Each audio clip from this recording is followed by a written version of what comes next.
Welcome guys, स्वागत है आप सभी का मेरे ब्लॉग चैनल में। आई होप आप सब अच्छे होंगे। आपको इस पार्क के अंदर एक बच्ची दिख रही होगी। ये कंटिन्यू जैसे अभी घूम रही है ऐसे ही घूम रही थी और इसकी कंडीशन बिल्कुल भी ठीक नहीं थी। मैं सुबह उसको खाना खिला के आई थी, बच्ची बिल्कुल ठीक थी। मुझे कॉल आता है, मैंने अंकल को बोला हुआ था जो पार्क के अंदर केयर टेकर अंकल रहते हैं कि अंकल कुछ किसी बच्चे को कुछ प्रॉब्लम होती है आप मुझे कॉल कर देना। फिर मैं भाग के इस बच्ची के पास गई और फिर मैंने देखा इस बच्ची के मुंह से कंटिन्यू झाग आ रहा था और ये बहुत ज़्यादा हाफ रही थी। इसको सांस लेने में प्रॉब्लम हो रही थी। सबसे बड़ी टेंशन की बात ये थी इसके छोटे छोटे बच्चे थे, फीड भी कराती थी। 2 दिन पहले एक बच्चा पार्क में मरा था, उसकी वजह से हमें लगा उसको रेबीज़ ना हो, क्योंकि उसको भी डाउट था बट रेबीज़ नहीं था। 2-3 डॉक्टर ने उसको रेबीज़ बताया था। और ये बच्ची पहले हमें आधे घंटे के लिए मिली नहीं पार्क के अंदर। हमने इसको बहुत ढूंढा क्योंकि अंधेरा हो चुका था, 8:30 हो चुके थे और वहाँ पे जंगल ही है काफ़ी।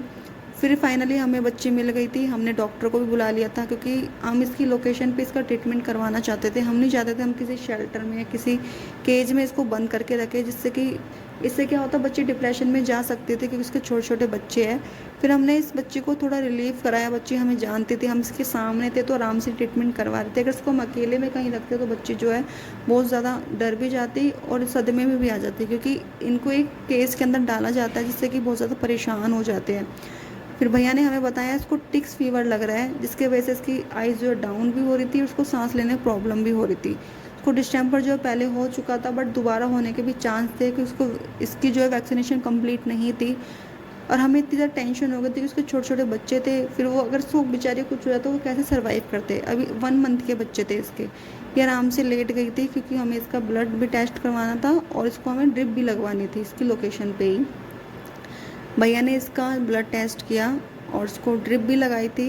भैया बोल रहे थे ठीक हो जाएगी, अभी स्टार्टिंग में इसको ट्रीटमेंट मिल जाता है तो सर्वाइव कर जाएगी। और मतलब मुझे इतना दुख हो रहा था कि हमें पता चल गया तो बच्चे को ट्रीटमेंट मिल गया। ऐसे कितने बच्चे होंगे जो बेचारे तड़प तड़प के मरते होंगे जिनको कोई नहीं देखता है।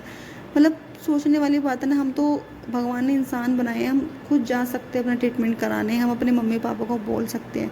ये बेचारे तो किसी को नहीं बोल सकते, इसलिए प्लीज़ इनका ध्यान रखो।